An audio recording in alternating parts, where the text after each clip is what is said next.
সম্প্রতি ফিলিস্তিনে ইসরায়েলি সেনারা একযোগে ৬৩টি গুরুত্বপূর্ণ এলাকা দখল নিয়েছে, যা মুহূর্তেই উত্তেজনার মাত্রা তীব্র করেছে।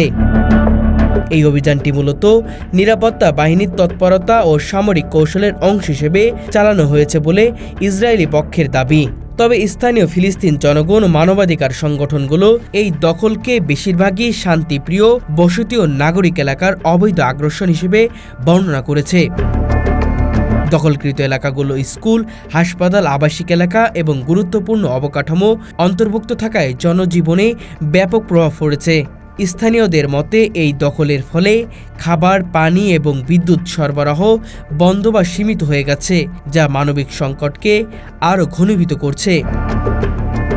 আঞ্চলিক নিরাপত্তা বিশ্লেষকদের মতে ইসরায়েলের এই পদক্ষেপ মূলত সামরিক ও রাজনৈতিক দুটো উদ্দেশ্যকে কেন্দ্র করে।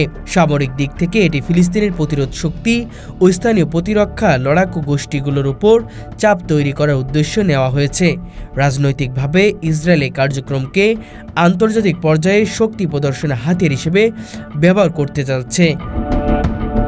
এর সঙ্গে সঙ্গে এই দখলের ফলে ফিলিস্তিনের সাধারণ জনগণ বিপাকে পড়েছে। অনেকে তাদের আবাসন ত্যাগ করতে বাধ্য হচ্ছে। বেসামরিক জনগণের ক্ষয়ক্ষতি বৃদ্ধি পাচ্ছে এবং স্থানীয় অর্থনীতি মারাত্মকভাবে ব্যাহত হচ্ছে।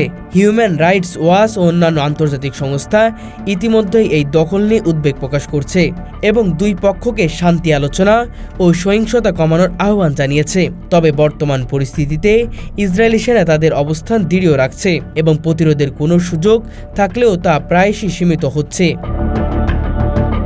বিশ্লেষকরা মনে করছেন, যদি আন্তর্জাতিক চাপ ও কূটনৈতিক প্রচেষ্টা দ্রুত ফল না দেয়, তবে এই দখল দীর্ঘমেয়াদী মানবিক সংকট এবং আঞ্চলিক অস্থিরতা বৃদ্ধি করতে পারে।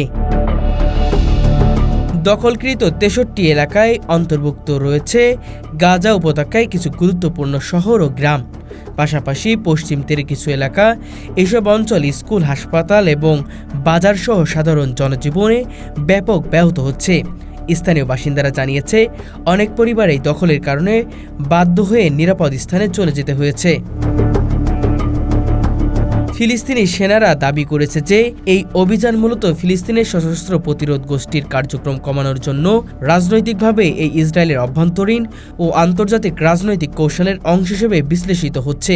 এই দখল দীর্ঘমেয়াদী মানবিক সংকট সৃষ্টি করতে পারে।